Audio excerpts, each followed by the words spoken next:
guys, this is Jared with Profiles That Pop. Another profile pop-up, this time for Kevin. Now, first thing I've got to say is this picture. It needs to be a professional one. No sunglasses, zoomed in, shoulders up, so that we're seeing mainly your face so that we can recognize you. But this is a classic example. We don't want to have sunglasses. It doesn't look to be a travel photo. It needs to be a professional photo. So definitely want to do that. Plus, it's a little bit grainy, so you need a higher res photo anyway.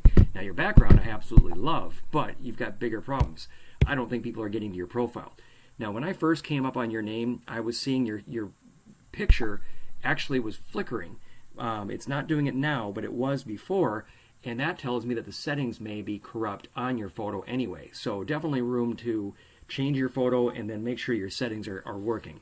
But you got another problem here, that all those credentials and degrees that you have here behind your name are taking away from this view right here that people may see about you.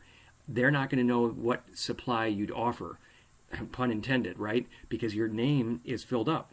Now, is that really giving you enough value to have all those degrees in there? Because here's the thing. Recruiters know to go in here and find out what your education is and what your qualifications are. They are trained to do it in 7 seconds.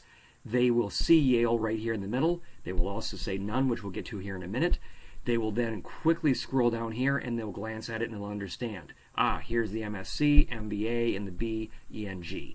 So that is probably taking away from you more than it is helping. Unless you're trying to be in academics and you want to show off all those credentials, that may be something you want, but I would suggest it is taking away from you, because even the first 3 words that are here, supply chain, as we just saw, sorry, I hope that's not you, but if that is you, I would suggest taking off the credentials altogether and getting it down to that shortened level.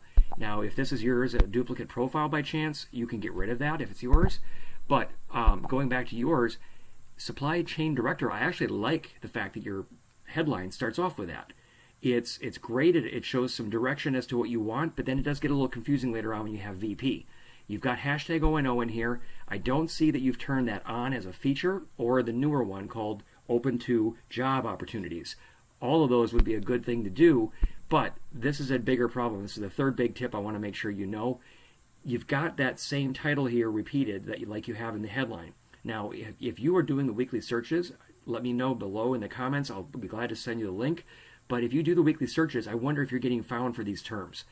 It's important that you have them and good that you have them in your current job when you don't have one, and that's why you're saying none here. But like if I go to open this up, you've got, that you're doing studying, you're doing consulting. That makes sense, but you are missing out. By having this called a company of none, you're missing out on getting found for even more opportunities. So I could explain that more in the comments. Don't have enough time to go over it here, but that is a biggie. You could also choose as a company hashtag O&O, open to new opportunities, and if people put that in a search, you will pop to the top by doing that. So another quick couple things that I want to mention. Couple little bonuses. Again, that weekly search, if you want to know how you're doing, I will be glad to send you that link. Also at the bottom here, turn off that competition. I've had a bad link before. I've been sending that out, but I'll be glad to send you a new one. Let me know in the comments below. Ask for that. And also procurement, petroleum, and contract management. Are those really your top 3 skills? That's another little bonus for the type of position you're looking for in supply chain, procurement. Maybe, maybe not, but you're going to want to make sure those top 3 skills, as well as all the biggie skills that are looked for in current positions, are in there. Anyway, hope that helped, Kevin. Let me know in the comments below. Thanks so much.